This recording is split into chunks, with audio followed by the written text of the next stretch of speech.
What's going on, everybody? This is Dr. Chris Featherstone for yet another episode of the Legion of Raw. I am with the man, the myth, the legend. He is definitely not a myth. He is the ratings monster, Vince Russo. How are you tonight, sir? Well, Dr. Chris, I got to ask you a question because I must be some kind of a monster, okay? Because this is the second week now. You have sent me an email reminding me about the PG rating. So Yes, now I'm asking myself the question, okay, now, Chris, either A, somebody told you I swear like a sailor, or either B, Raw was so bad that you're afraid I'm just going to come here and cuss up and down. Which one is it, bro?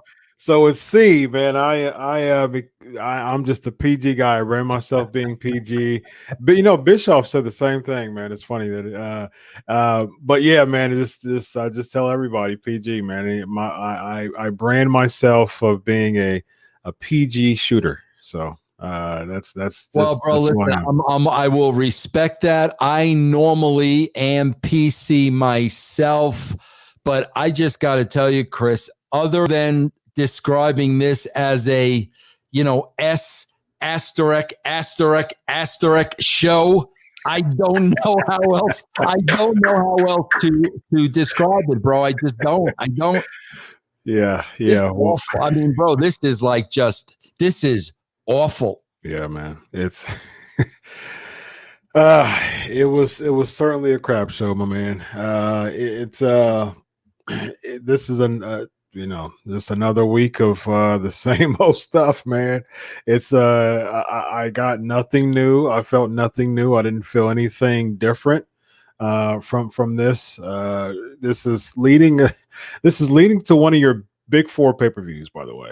Bro, I said this a couple of weeks ago, bro. I said it on one of my shows, okay? The WWE tells you every single year the month of November is going to be horrible. Yeah. They tell you that, bro, every year. And that's what bothers me, Chris, because there is a ratings history where they can look at the November ratings since they went to Raw versus SmackDown, and they will see that those ratings are perhaps the worst ratings of every year. The documentation is there to tell them that. But yet, bro, they don't make any effort to change things up, to do things differently. I don't know why anybody tunes into the WWE for the whole month of November. I really don't. Yeah, and the product shows, man. I just I don't get it, because it's like, okay, so are you supposed to wow us by saying, oh, there could be a new twist. Maybe Drew McIntyre is going to be champion. Ooh, and it's like, still, look, here's my thing. Even if Drew McIntyre wins the title, we're going to see Drew versus Roman at Survivor Series. What's the payoff for that? You know what I mean? Because you don't want Drew would have been a new champion. You don't want him to lose. You want to protect him. And you definitely don't want Roman to lose. He's the hottest thing going in WWE right now. So even with that, what's the payoff? And still, it's the brand versus brand thing. There's nothing to it. It's a brand split. It's a one-off match. There's no continuation to it at all. There's no payoff. There's no stipulation for this whole pay-per-view. Chris, you know what blows my mind? Here, listen, the television product is a joke. The only thing that interests me is really the business of the business. So let's look at something. Let's look at the business for a second, because this is where I really scratch my head. Okay, bro, right now, for God knows how long, the Saudi deal is on hold. So they're not getting money from the Saudis now with COVID. Who knows when they're going to run shows? There are no house shows. Okay, there are no fans at Raw. There are no fans at SmackDown. If there are no fans going to the shows, that means that merchandise is down. So, bro, I think it is fair to say business is down across the board. So what are the main two revenue streams that the WWE has right now? Well, bro, it would be the television deals. It would be Fox and it would be USA. You think they would be doing everything in their power to secure those deals? Yeah. If that is all you have and that is your only source of income right now, how can you put this type of programming on those networks? Bro, I got to tell you something. I'm going to say this. I can't tell you who. I still talk to network people in television because I'm a television mark. Okay. And I've worked with network people my whole life. You know, it's Spike and Turner and USA and the whole 9 yards. I've learned a ton about television from network people. I had somebody tell me this past week, when it comes to the TV side of it, and I'm not going to speak for Fox. I don't know about Fox, but I was told that WWE is not even a priority for the USA Network anymore. And bro, if it's not a priority, I can't imagine USA is going to sign them up again after this deal. Now, don't get me wrong, Chris. You and I both know wrestling. They'll find another sucker. They'll find the network who thinks they're buying Rock and Austin and Taker. You know, that's what they do. And like I said last week, they'll have the season premiere. They'll stack it. Yeah. they'll bring all the legends. They'll bring the Goldbergs. They'll even bring Hogan if you want. And then the next week we'll see a bunch of mid-carders. But like, I mean, Chris, it's like if you're any business and your business is down, say your business is down now because of Corona, but you have that one client, bro, you would be bending over backwards. Yes, it is. Bro, that's what boggles my mind, Chris. Yes. That's what I can't put a handle on. Yeah. I agree, man. I agree 100%. It just makes business sense.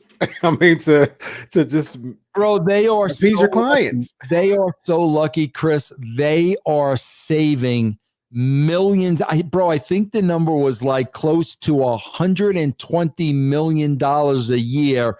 They're saving that by doing the show in that one location. Yeah. So, you know, not going on the road every week and all the travel and the talent and all that. They're saving about $120 million a year. And that's got to be saving them right now. But how you don't want to put on a better show for both your networks is beyond me.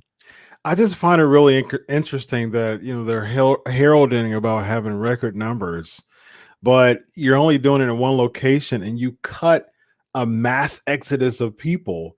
And it's like, okay, so you're boasting about record numbers, but you just cut so much talent. And Tony Chimmel just got fired.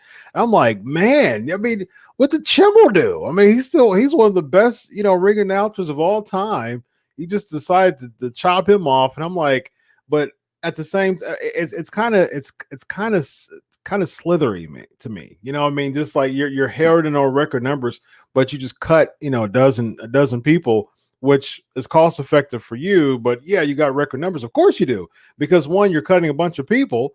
And two, you've only got one location to tape. You know what I mean? So it doesn't make any sense. Yeah, I had my guy do the numbers for me. And I mean, bro, they're literally saving between $115 to $120 million a year by doing this show at that one location. Wow.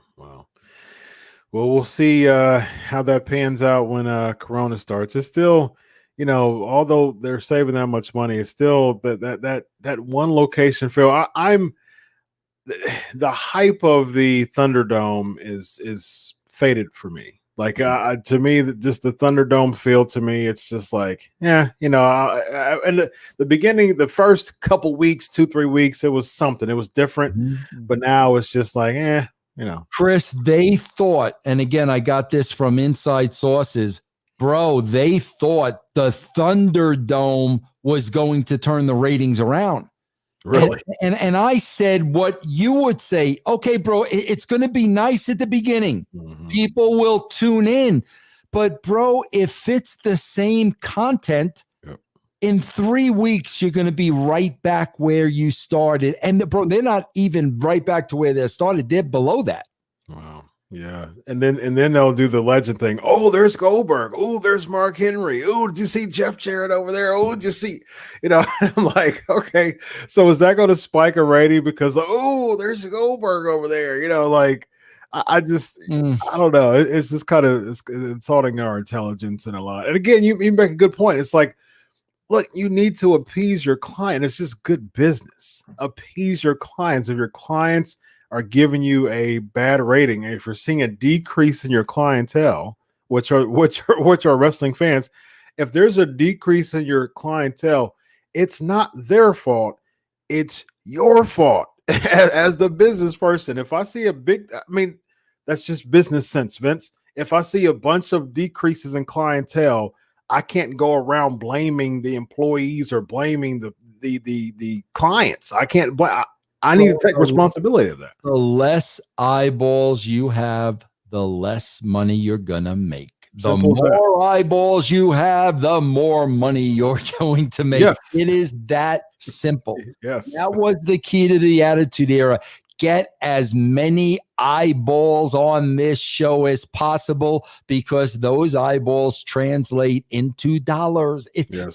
That's got nothing to do with wrestling. It's business, Chris. It's business. Chris, if you've got a winning sports franchise, you're going to make more money because more people are going to come out. If you've got a losing franchise, you're going to make less because less people are going to go out. It's simple business, bro. That's right. Simple as that. Yep. Well, on with the fun show. This was the greatest Raw of the 20th of 2020. No, it wasn't. We'll start off with Miz TV, interrupted by Randy Orton. Then comes out the New Day, then McIntyre, another physical altercation. We talked about this last week. I mean, if you keep having physical altercations between Drew and Randy every single week, there's no buildup. There's no payoff. I'm not looking forward to something. Like I said, old school. I'm an old school guy. I'm looking forward to building up the name so much and then the big clash at the end. But if you keep clashing up to the end, there's nothing to look forward to. Yep. Well, what are your thoughts on that? Also, from a writing perspective, Chris, bro, there's a format and a process to write these shows. Mm-hmm. And basically, the main backbone of any show, bro, is a beginning, a middle, and an end. Mm-hmm. And you weave it throughout with vignettes in the back. You keep the story going. Chris, in the first 5 minutes, they told us the main event was a 6-man tag. Right. Bro, I'm turning like I'm gone right there. Like 5 minutes into this show, you lost me, bro. I'm going to sit here for 3 hours and you're telling me the main event of this show is we saw the same exact thing last week. All you did was add New Day and freaking Orton. Yeah. Yeah. And that's going to hook me to stay for another 2.5 hours.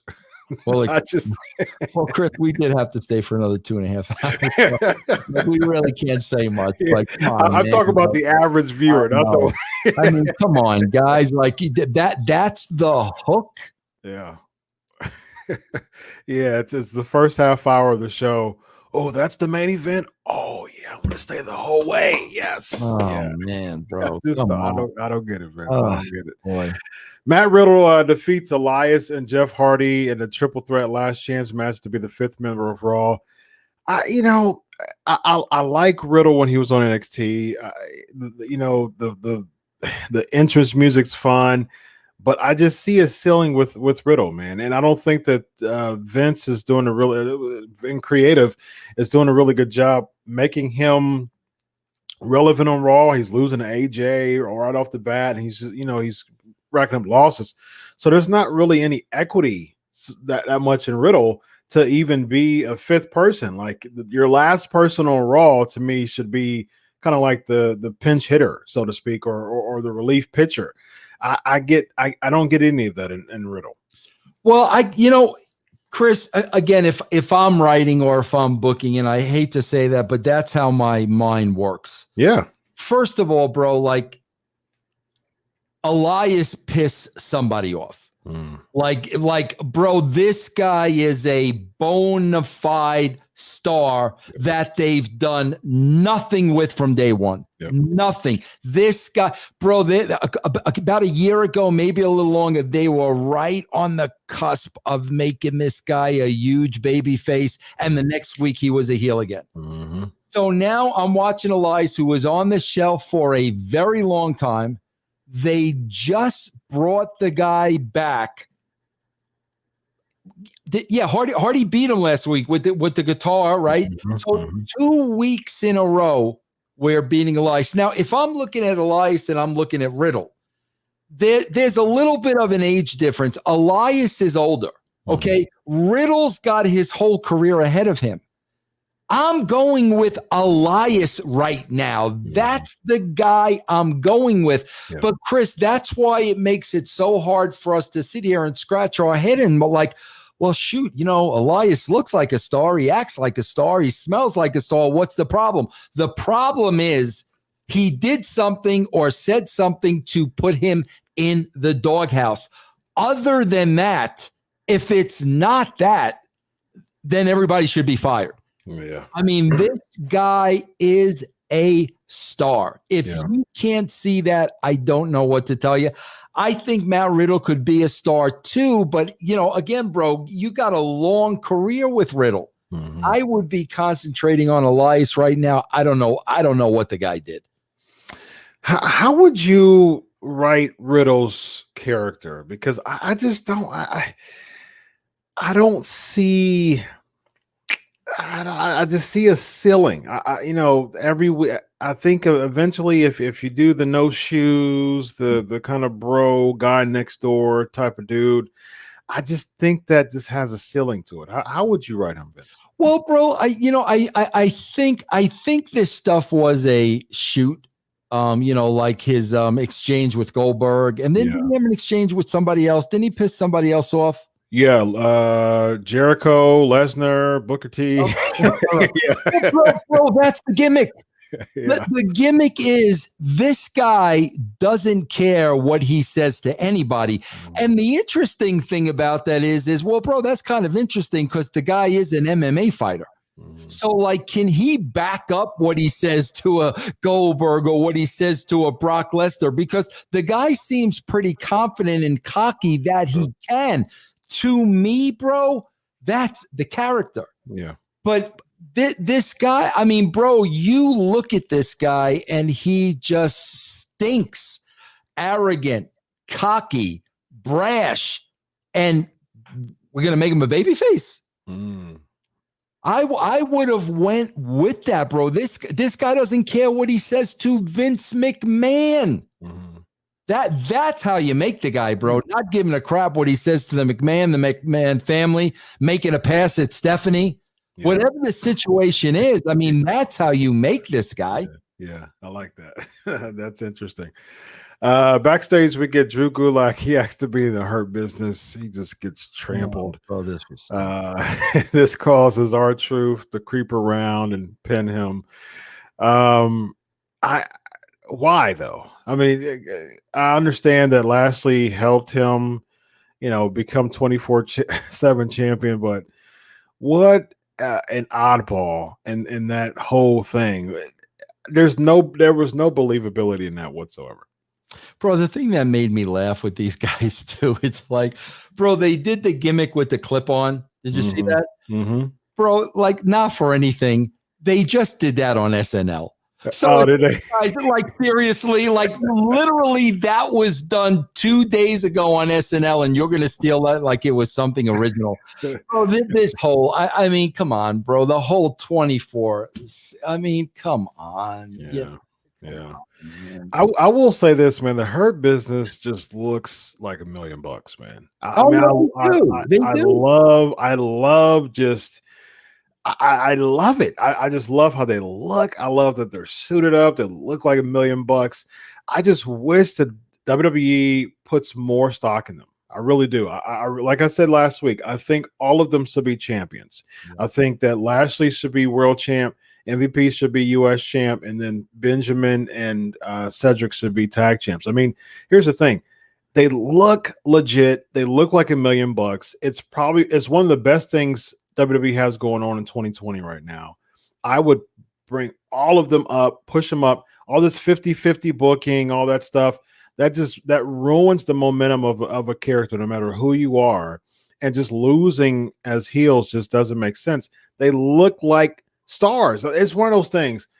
There's not a lot of people that I can just look at. This is how I think about wrestling. I think about wrestling, my undergrads in PR. So I think of it like this. If I brought a focus group in my house right now, and I say, okay, just look at Raw. I mean, I'm bringing in a focus group, people who don't watch Raw normally. All right. So I want you to watch all of this 3 hours.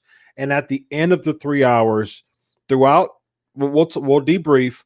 Throughout the 3 hours, I want you to write down, just based on look, appearance, traction, just write down the people who look like stars. All right. And at the end of the show, we'll have a focus group at 11 o'clock, and we'll discuss the people for every single people. I'll have about a half a dozen people. You tell me what you wrote down on Raw of the people who look like stars. All right. And if I see a commonality between 1, 2, 3 people, those are the people that I'm going to be paying attention to. Yeah. And the Hurt Business, I guarantee you, if I had a focus group of a half a dozen people, I would guarantee that at least half of them would write down the Hurt Business because they look legit. Well, Chris, I will tell you this also. I think the WWE's biggest problem is, and I've said it a million times before, you've got the same guys doing the same stuff. I'm talking about management. They're in the wrestling bubble.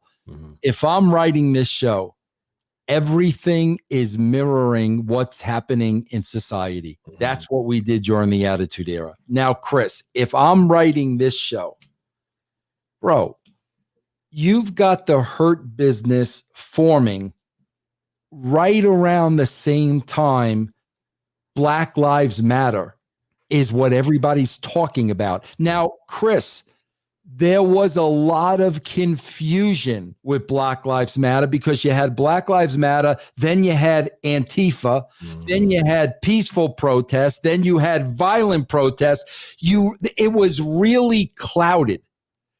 Bro, this was an opportunity from Vince McMahon from a PR standpoint to explain, bro, and you've got MVP there for crying out loud. Right. To really explain what the Black Lives Movement, means. Black Lives Matter, what it means. Bring all the Black athletes together and have them get a positive message over in the company. Bro, you will make your company look like $1,000,000. But what were they doing, bro? It was weeks and weeks and weeks of black on black. Yeah. And bro, if you ask me, I think Vince was doing that purposely. Well, we saw this week too with Lashley and Titus. Exactly. We'll get to that. Oh my God, this was such an opportunity to educate your audience and really do something positive. But bro, like they're so in that wrestling bubble, they don't even know how to do things like this. They don't have a clue. They don't know where to start. They don't know what the end game would be. But man, bro, they missed the boat with that. And at the same time, they had Retribution being the Antifa group. There you go. Well, all of a sudden, bro, Antifa is taking over the whole company going after one guy? Yeah. Yeah, I mean, what did Ricochet do? I mean, right. bro, like that's their attempt at Black Lives Matter and Antifa. We get the Hurt Business and we get Retribution. And it's like, do you guys watch TV? Right. Yeah. And it's so funny because I'm going to be picking your brain throughout, every week. I've already have it in my mind, backstage with Vince Russo. So I'm going to be picking your brain just to see. Now, with this going on, and a lot of reflection of Vince's mind now was, 20 years ago when you were there. Now, Vince Vince's awareness of pop culture, Vince. Oof. What was that back then? Awful. He thought in 2000, he thought Aretha Franklin was still on top of the charts. Bro, I'll give you a perfect example. I'll give you two great examples. Mm-hmm. Okay. Bro, do you know Tom Green? Yeah. Okay. Bro, Tom Green was on MTV and doing the Jackass stuff before Jackass. Mm-hmm. Tom Green was the innovator of all that stuff. Mm-hmm. Okay, bro. We had a working relationship with MTV. Bro, I started writing GTV for Green TV. Mm-hmm. I wanted to do the crossover from MTV. Tom Green was red hot. So I'm writing this Green TV. When it came to the part where we needed Tom Green, Vince had no idea who he was. And because Vince didn't know who he was, in Vince's mind, nobody will know who he is. Wow. Bro, I'll give you another example. Do you remember the hype online put into the Blair Witch Project before it came out? Oh, yeah. Remember, bro? I see dead people. No, you remember all that, bro? Yeah. I see dead people. Yeah. So, bro,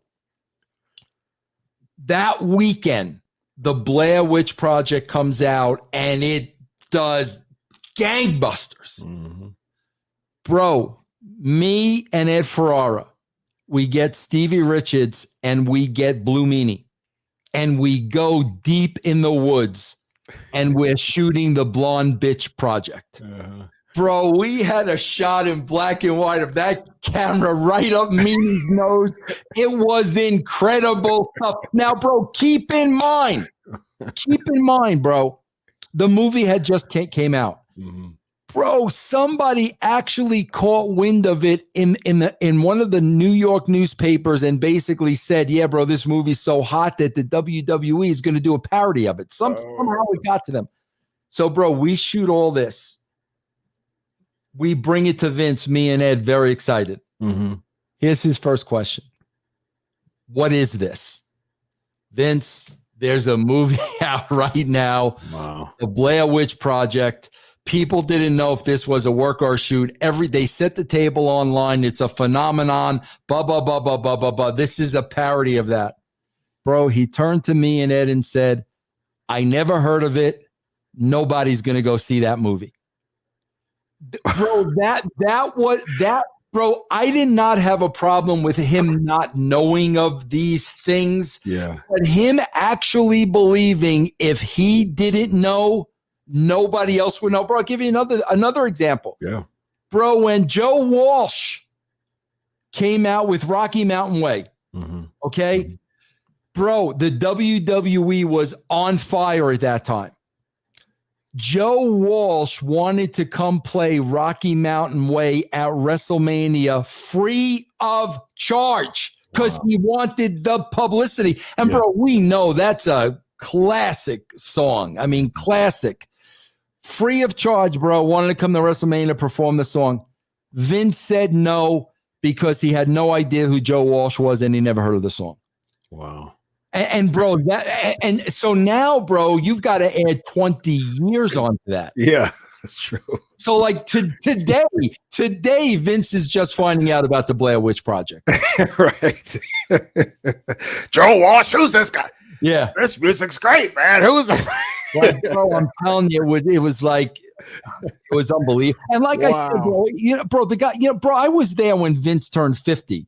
So like I was cool with that. Okay, bro, 50-year-old guy doesn't know. Yeah. But bro, don't think nobody else is watching this stuff because you're not. Like, come on, man. That's a good point too. He's upwards of 75 now. So like, 20 years ago, he didn't know pop culture. Just think about today at 75. Yeah. So, yeah, wow.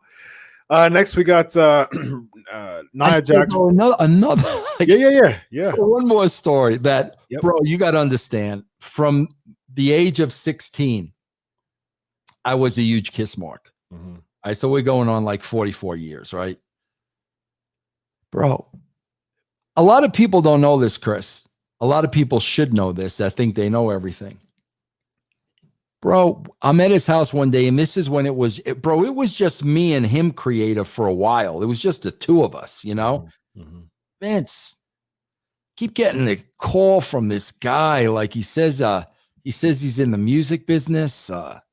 You know, I don't know if you ever heard from him or not. He just keeps calling me. He wants to have a meeting with me. I don't know who he is, bro. I think the guy's name is Gene Simmons. Oh, I'm like, excuse me? Yeah, Gene Simmons. He's with some band. I'm like, well, Vince, he's not with some band. He's with Kiss. You know what I mean? Now, bro, you know Gene Simmons is a marketing. He's going to get his hands in everything. for sure.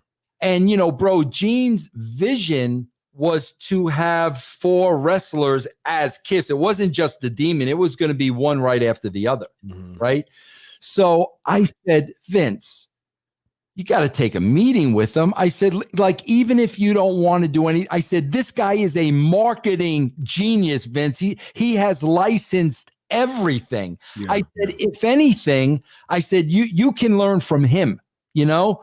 So, bro, at my request, like, he took the meeting, and I think him and Linda met with Gene. And what happened was, bro, he came back and he goes, Vince, he goes, man, really nice guy. We hit it off. We talked a lot. He goes, but I just don't think it'll work, yada, yada, yada. And I said, well, Vince, if you don't think it'll work, just tell him you don't. That's when Gene went to Eric and WCW. A lot of people don't know he met with Vince first. Wow. And Vince turned it down. And then Gene met with whoever he met with at WCW. That's how we saw the Demon and all that stuff. So do you know why Tolberg was chosen out of anybody? Torborg? Yeah. Man, that's a good question, bro, because I was not there when they chose Torborg. But when I got there and I worked with Torborg, he had formed a really close relationship with like everybody in the band. Okay. Like, so yeah, and he was a big fan, and he had a good he had a great relationship with Gene. Okay. Gotcha. Yeah. So Nia Jax was preparing to do Shayna Baszler defeats Lana.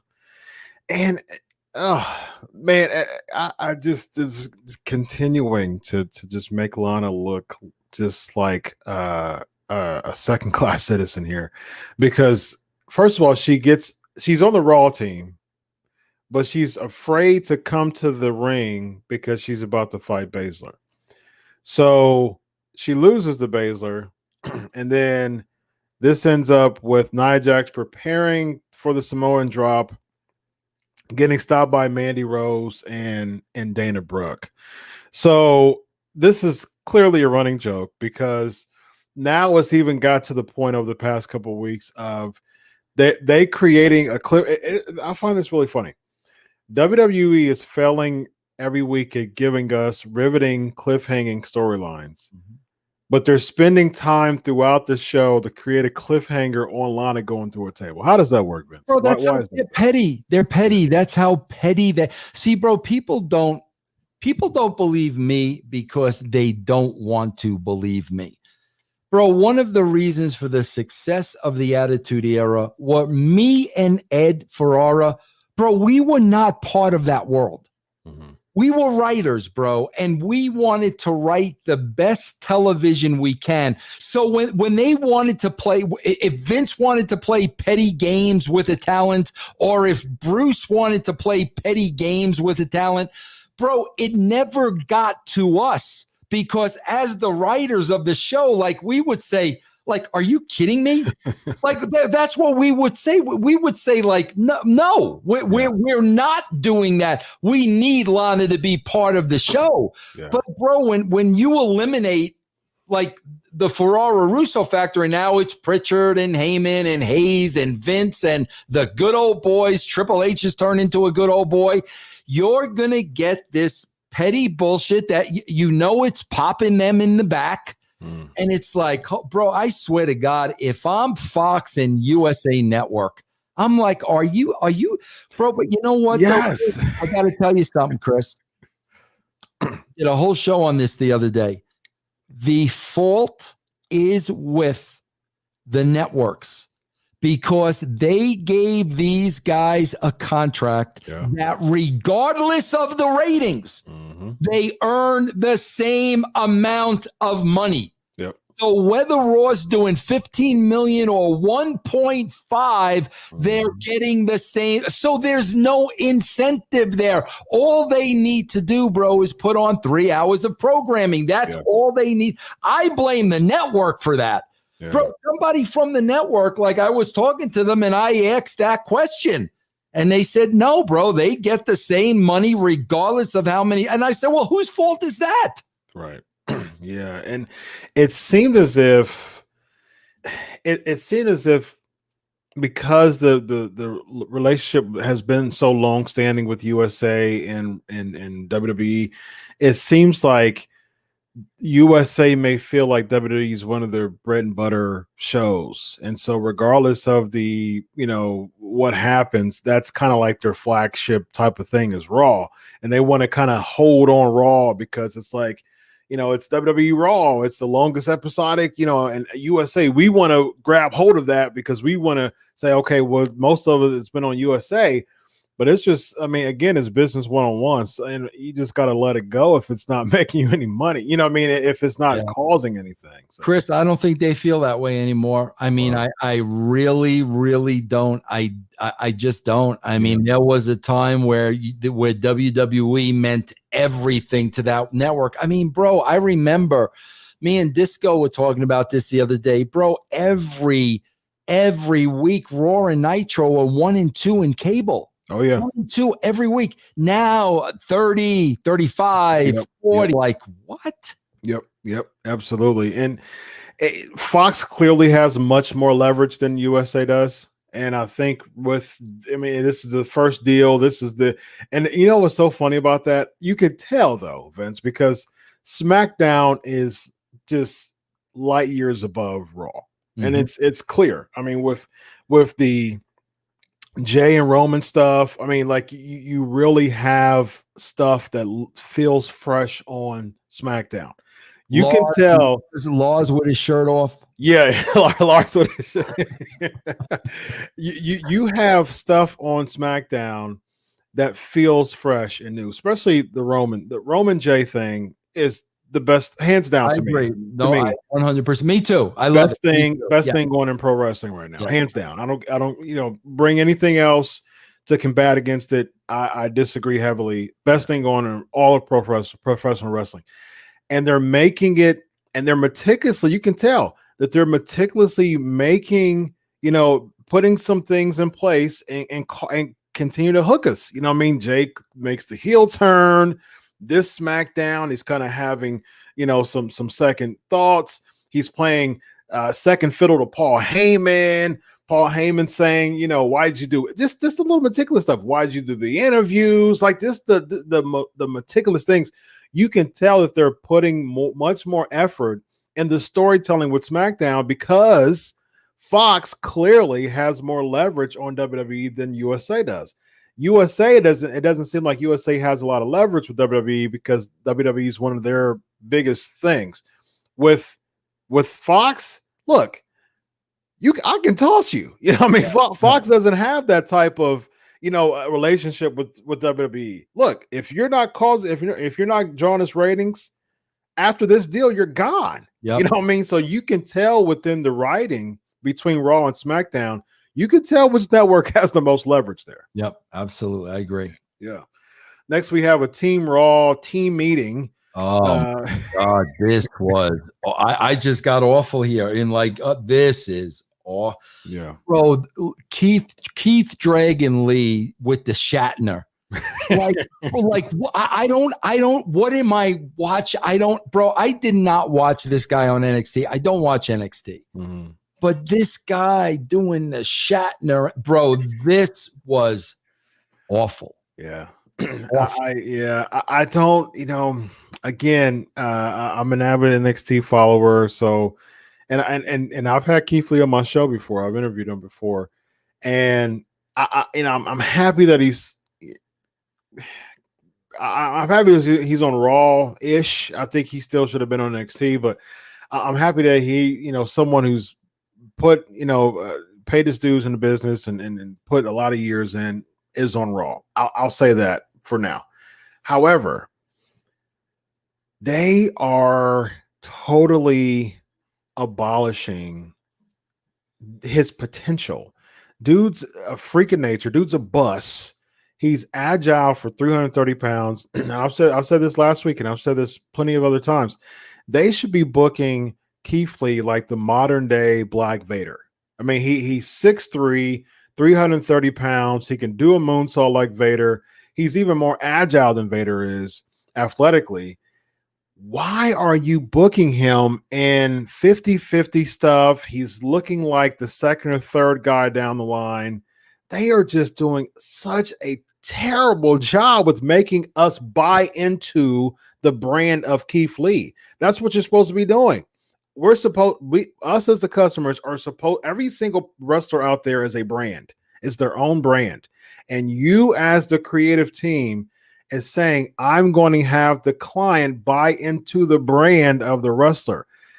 As someone who even knows who the Keith Lee brand is, I'm withdrawing my stock on Keith Lee because they're doing such a terrible job with booking him right now. And you talking about the mic stuff.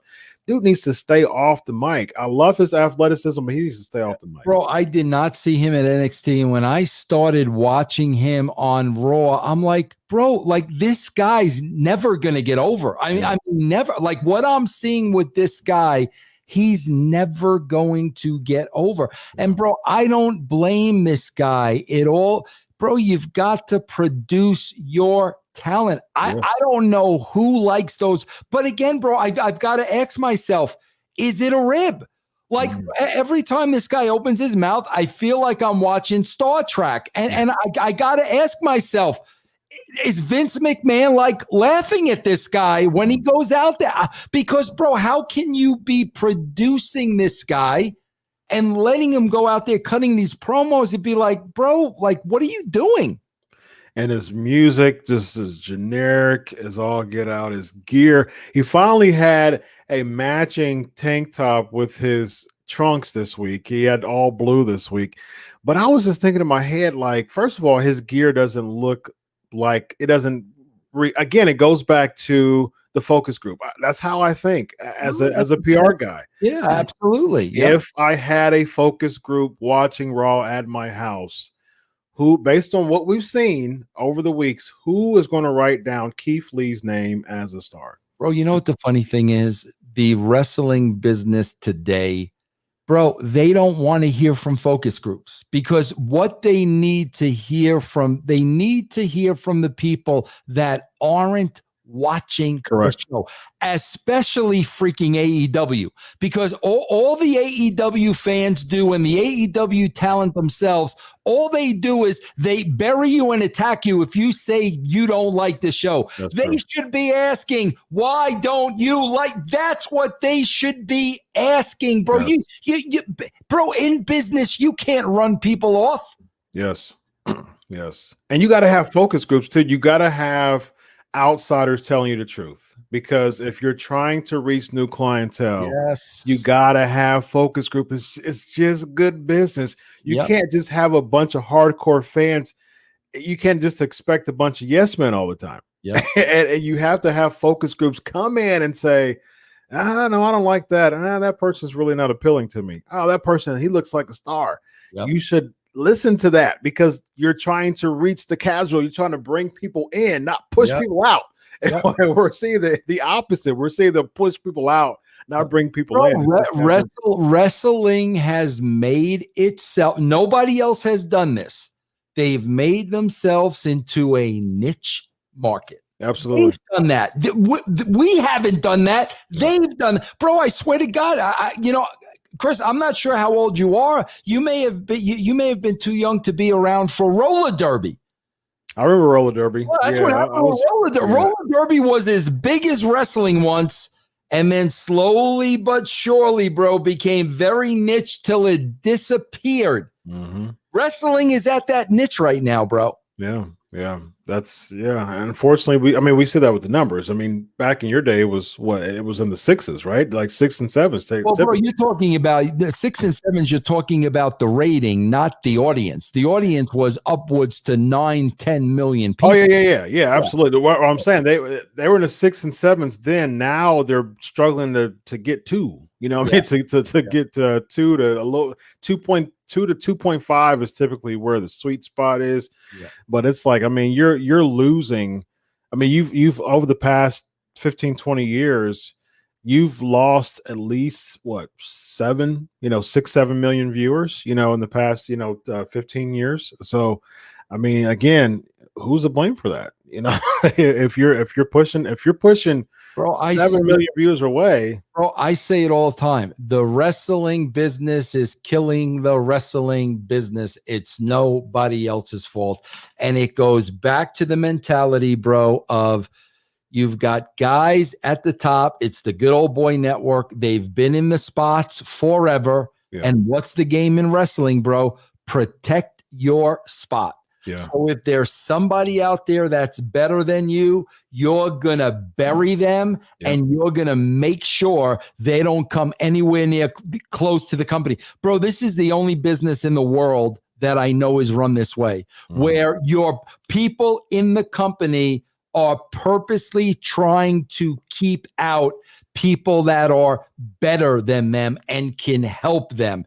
Wrestling's the only business that's like that. And that's why you see this, you see it diminish year after year after year. Yeah, typically Hogan's the name that comes up when it talks about protecting your spot. From your experience, how true is that?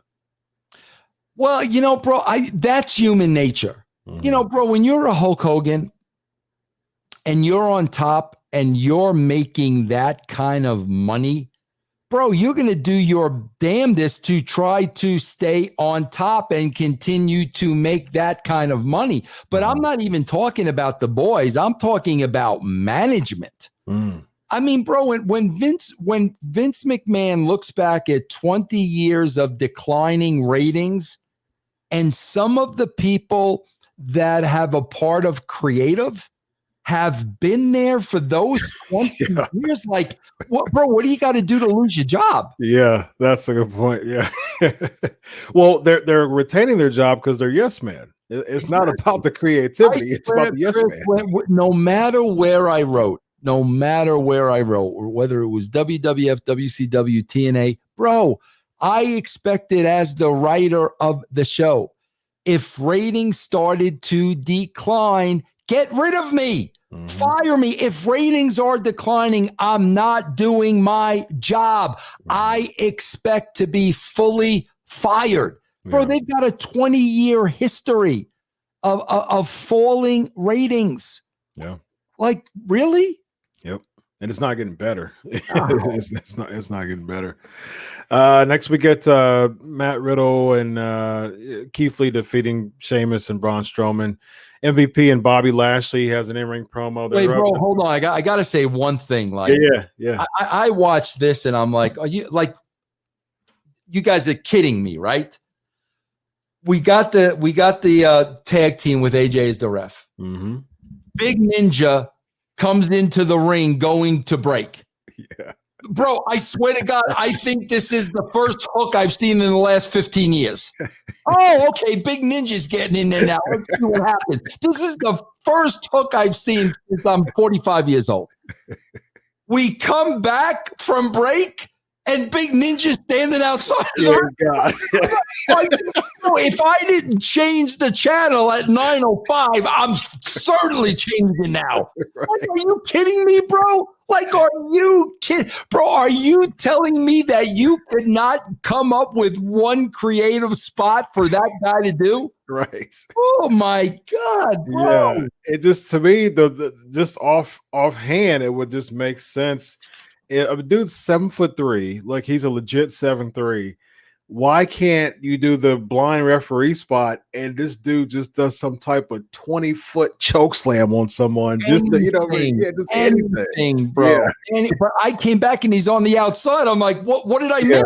Nothing. Yeah, that's what happened a couple of weeks ago when Mia Yim she was having her seizure a few weeks back, and then they came back and everything was just normal. It was just. Bro, I think you're getting confused now. I think you're thinking of Lars Sullivan with the seizure. That was on SmackDown when he had no shirt on. Lars was having the seizure. Yeah. But Mia Yim for Retribution, she had it too. No, I know. That was the joke. Lars having yeah. No, that was a joke, Chris. That didn't land, Chris. It didn't land because I don't really invest my time in looking at Lars Sullivan. Bro, I'm sorry, I couldn't take my eyes off of him with the shirt off and the lip and I don't know what I was looking at. But I just don't see money in Lars. I mean, he has a bunch of potential, man, but it's just something about him that just doesn't. But think about that, Chris. You mean to tell me creatively you guys could not think of one thing for Big Ninja to do? Like, yeah. I love that name, by the way. That should be his name. His name should be Big Ninja. I know that he was one of Tozawa's ninja. He was Big Ninja for Tozawa, but that's a funny name. So we got the MVP and Bobby Lashley. They have an in-ring promo interrupted by Titus O'Neil. And so somehow he's saying that you didn't, you haven't defended your title. He's not going to walk away. He fights. He fights in jeans. Lashley beats the crap out of him.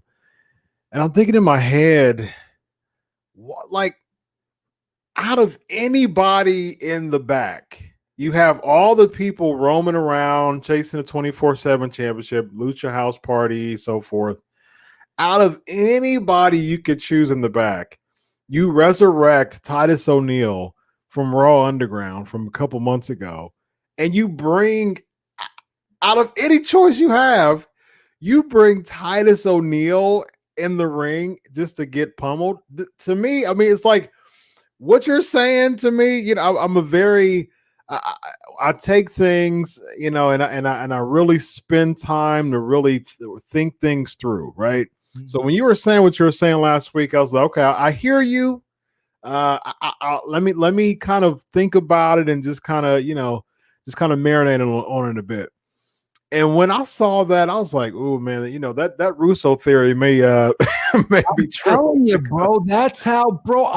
I hate to say this. I worked for the guy. I worked in that company, and bro, like I can hear.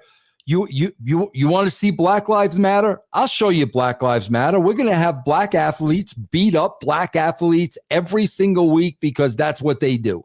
I'm just telling you, bro. Like I know, bro. It's not coincidental. And it should be the complete opposite, bro. The complete opposite. And bro, I swear to God, if they were doing this the right way, people would be talking about it. People would be commending them. People would be putting them over. Bro, now you may be generating a black audience that maybe you didn't have before. How are you drawing a black audience to your show this way? Black on black violence? Yeah. And again, it just goes to show that just totally oblivious to pop culture. It just that's the issue. It's clear, that's totally oblivious to pop culture. Backstage, we get a Sheamus versus Drew McIntyre. Now we've seen this exchange a few weeks backstage. I don't know exactly what they're gonna do with this, or they're starting a feud, or is Sheamus going to turn face? Is Drew going to turn heel? I'm intrigued to see, a tag team, because they used to tag team in the Indies back in Europe. So I mean, I don't know. I'm interested to see what this may happen. Could it be a few? Could it be teaming up? I'm hearing, Chris. What I'm hearing from my guy Billy is, they're trying to get Drew away from Orton and the title picture and into something else, kind of to buy some time and bring him back in later. Okay. So, I mean, that's why, bro, how long have they gone with McIntyre and Orton? They could go with Sheamus and Drew till freaking July 4th. Yeah, that's true. That would be interesting. It would be some hard-hitting matches there, which would be quite interesting. Let's see. We got Asuka and Nia Jax. Asuka wins by DQ because of Baszler attacking. So Rose and Brooke comes in, tries to save. They get bulldozed by Nia Jax, and then Nia Jax. This ends up to number 8. Samoan drop number 8 of Lana. So, and then they had the nerve before that to play. They spent time on a whole video package to play the 7 Samoan drops of Lana. I mean, you talk about petty.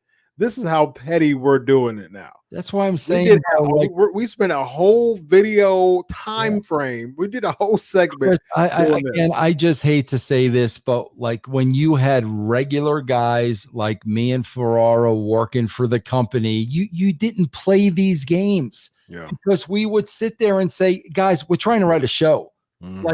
Like I swear to God, bro, I really believe, Chris, in my heart of hearts, I really believe that's part of the reason why Vince will have nothing to do with me. Because, bro, I wasn't of that world. And I didn't play along with their games and their rules and regulations. Bro, I'll never forget when I almost went back to the WWE in 2002. Right before I almost went back, I swear to God. Now, bro, keep in mind, I'm a grown man. At this point in 2002, I'm 40, okay? And I got a family. I got 3 kids. I got a family and a whole 9 yards. I'll never forget, right before I went back, Vince turned around to me and he goes, there's going to be some dues to pay for you doing what you did. And I looked at him and I said, explain that to me, Vince, because this was how I was with him. This is why he doesn't want me around.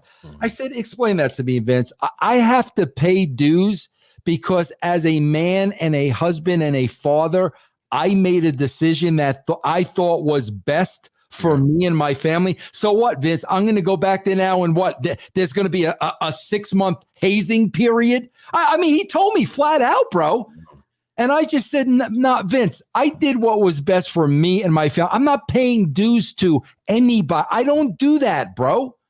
But that's why I'm saying, bro, that's the culture, man. That's you don't know it unless you're in it and you see. Bro, did I tell you about Vader last week when they kept him in Kuwait? I mean, they think that stuff's funny. That's why, like, I'm watching this Lana stuff. Yeah. And I'm like, guys, when is this not funny? When she gets hurt? Like, are we going to legitimately keep doing this till she gets hurt? I mean, that's not a soft bump.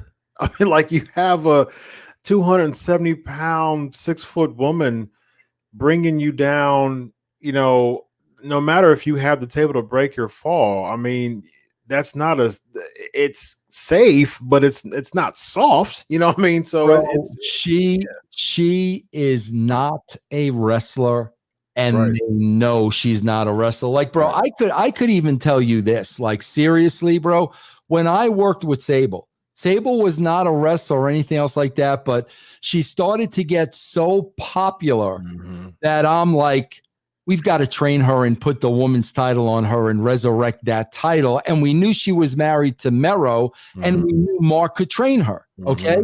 But, bro, there was a part of Sable that was like a badass. I mean, she had a little bit of an edge to her, and she was athletic in, like, the physical way. I know Lana's very athletic. I know she is, bro, but not really in a physical fight way. Like, Sable could really hold her own. Yeah. And I mean, I look at Lana and I'm like, she's not a wrestler. She doesn't look like a wrestler. And if I know that, they certainly know that. Yeah, absolutely. Absolutely. Next we have Angel Garza cutting a promo. Once again, we'll see where this goes. I'm not bought in. I'm not sold to it yet, but we'll see where it goes. So the 7-way 24/7 match. Talk about time killer. You had Akira Tozawa winning first, and then Eric from the Viking Raiders, and then Drew Gulak, and then Tucker, and then seconds later, Drew Gulak, and then Tucker again, and then Grand Metalik, and then Lince Dorado, and then finally R-Truth. Now, again, I have a soft spot for R-Truth. I think he's paid his dues, and if there was no 24/7 championship, who knows where he'd be? He'd be losing every match, and so that's the only reason why I'm kind of okay with seeing anything 24/7. But outside of that, man, this thing needs to be abandoned. Bro, I gotta tell you, like I would really, really have to think and really, really rack my brain and dig deep for the last time I saw a segment this bad. I mean, I would really have to bro, this was awful. Yeah. I mean, just absolute. And even, bro, I don't see. And again, bro, what is the inside joke with 24/7? Every pin is a cradle. Every freaking pin, the guy's on his hand. Right. Like that's the funny haha spot. Yeah, every pin's like this, and every single guy looks like an idiot. Yeah. I mean, yeah. It's sad. It's getting sad every week. Mustafa Ali defeats Ricochet. I guess they're trying to do something with Ali right at this point. I still don't see much going on with Retribution just because I think the star power is not there. Mia Yim is, she's has a bunch of star power, but I mean, at this point, she's kind of like a valet because they're not using her really any female spots, and so she's just out there, So, and I just for T-Bar, Mace, and I'm like, the names are ridiculous. At first, it was cool, but the mask just looked like some B-rated Bane, and I'm just not really. I'm not really buying it. I don't think the star power is there. I think it's, if anything, it's a good way to at least put Mustafa Ali on television because he's got potential. But just this Retribution thing, man, it's fading fast for me. Well, I mean, again, Chris, when you look at the way they came in, and again, bro, they were supposed to be Antifa. That's what they were supposed to be. But now it's like you've got 5 people ganging up on one. Yeah. Like that. Like. And their hook is everybody has to pay for their sins, and it's the hook isn't even hooking me, it doesn't. Then we end the show with Drew McIntyre and the New Day beating Randy Orton and Miz and Morrison. So I mean, at least there was some type of something at the end where Randy Orton wasn't being physical with Drew. I did like that part, and it did make the win make sense of the baby faces because Randy was just kind of sitting back and Drew was, begging him and things like that. So it ended up being kind of a handicap match, just basically a handicap match. So I did like that element, but at the same time, you should have built that for weeks, though. You know what I mean? Like, I think the damage is already done at that point because every single week, including earlier in the show, we're seeing physicality between Orton and Drew. If you kind of want to kind of say, Orton, I'm going to step back and just kind of tease the physicality, I think it's too late, too little, too late. Bro, I couldn't help but notice, like, first of all, bro, like the entrances went on forever. Yeah. Like I'm like, are you guys, bro? I swear to God, this whole show is how can we fill 3 hours? Yeah. That's what this whole show is. The entrances to the main event went on forever. Yeah. Then, bro, I'm watching the end of the show and I'm like, okay, bro. So now we're down to Drew and Miz and Morrison. Didn't we have this match last week? Yeah.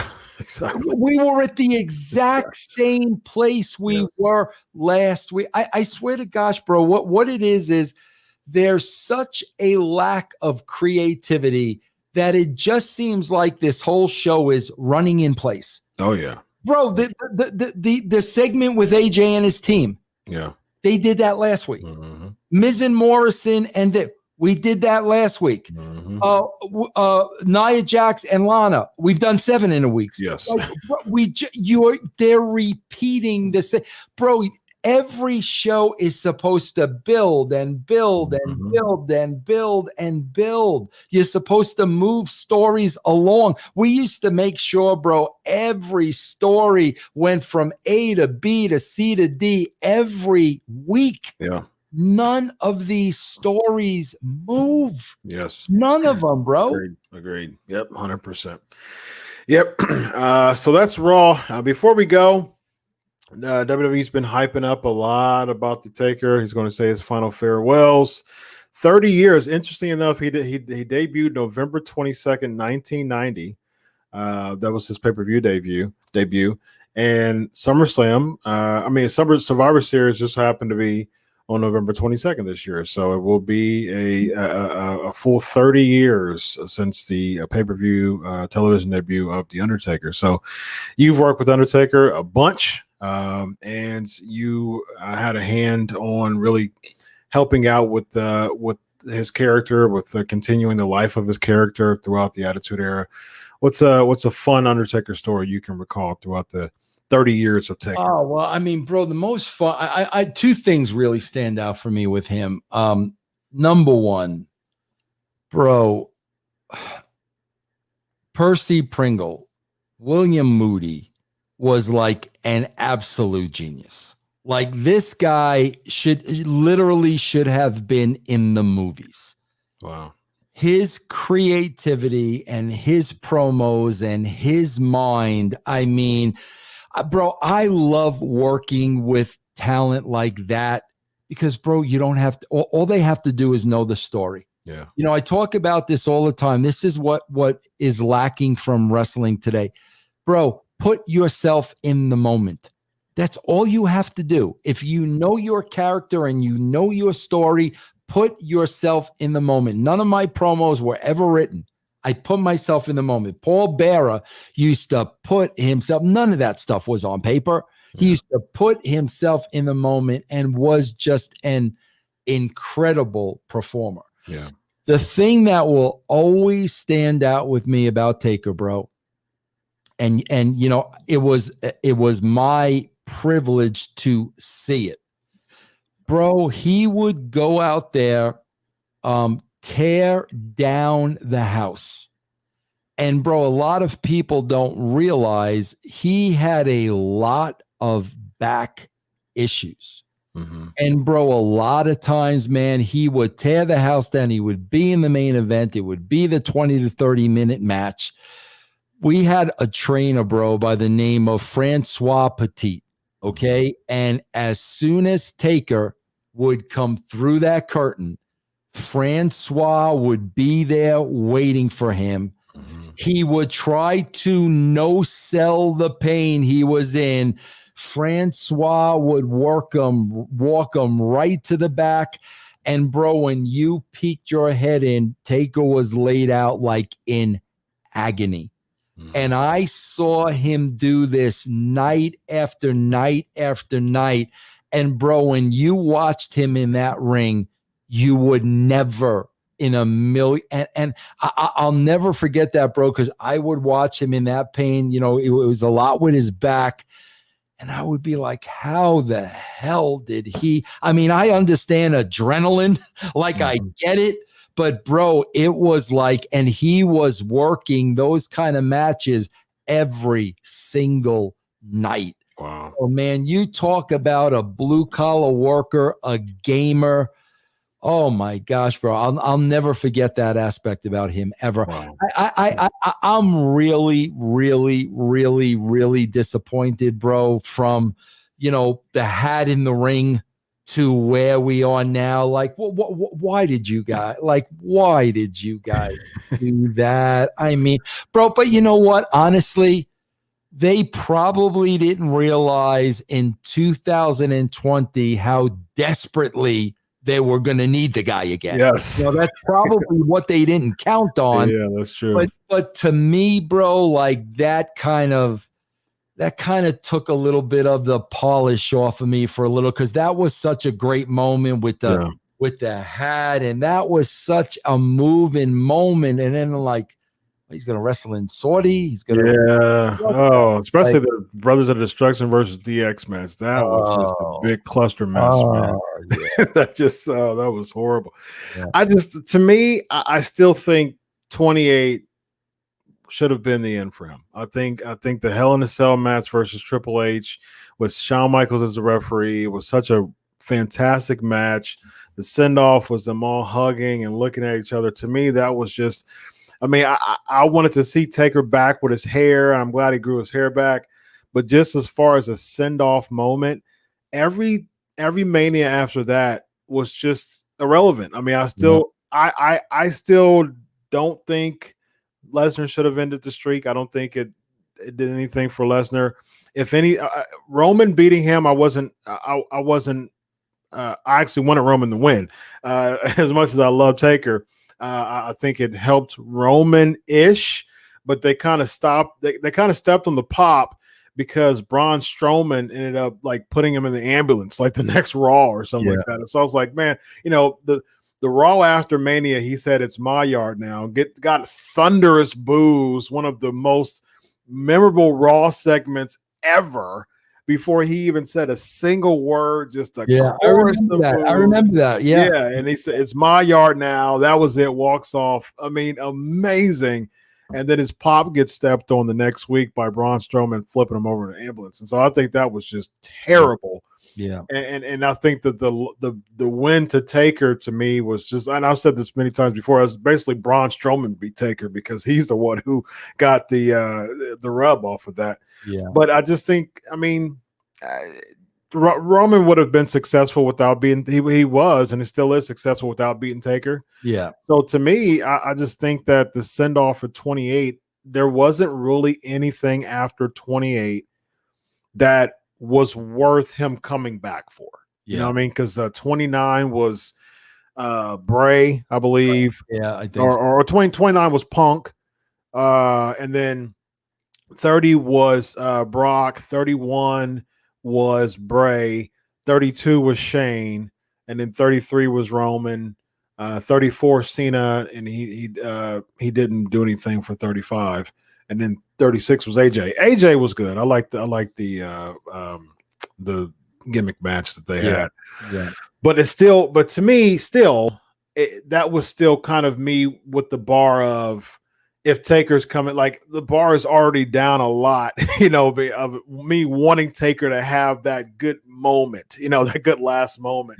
It's funny because I've had this debate with Disco a lot, and he's giving me a perspective for one of the boys, and I'm trying to say, like, bro, it just as a fan, it really, to me, it tarnished the legend. When he retired and he came back, it tarnished it. And bro, like Glenn flat out laughed at me because at the end of the day, all those guys care about is the payday. Sure. Like he's laughing at me for saying that, but he's like, bro, the guy made an enormous amount of money, got a huge payday. Like, you think he really cares about his legacy? And I'm like, I think he should. Sure. I mean, bro, if you need the money, that's one thing. Sure. Oh, the dude didn't need the money. I mean, obviously he didn't need the money. So to me, like, I think the legacy should mean something. I 100% agree because money's going to come and go. You know what I mean? Like you're building a legacy. Your legacy, and that's why I always say, that's why one of my inspirations of becoming a doctor is to live a legacy. Your legacy, money's going to come and go. Your legacy lives beyond you. You know what I mean? And I always tell myself that I want to live a life I want to be a living Jeopardy question. That is my goal. I want to be an answer on Jeopardy. It's one of my life goals. That's how I want my life to be. Yeah. And it's like one of those things, like, I can have $1 million, $2 million, $10 million. That's going to come and go, but my legacy is forever. So, and that's one of those things. And I think that from a wrestling standpoint, it's the same way. You know what I mean? Like, what are you going to know about Taker? What are you going to know about Hogan, Cena, whatever? And so, yeah, I mean, like you said, he didn't need the money, and I don't think it was that necessary. Even if he did want the money. He could do a run in. He could do a choke slam spot, on a SmackDown, on a Survivor Series or a Mania or something. Still make a nice paycheck. So yeah. Good stuff, man. As always, man. Time just goes fast when chatting with you, man. You said 45 minutes, bro. I'm here in the middle of the night now. Yeah, all right. Always a pleasure, Vince, man. This is super fun. On behalf of my man Vince Russo, I'm Dr. Chris Featherstone. This is another episode of Legion of Raw, and always remember, oh, what a rush. Have a good night, everybody.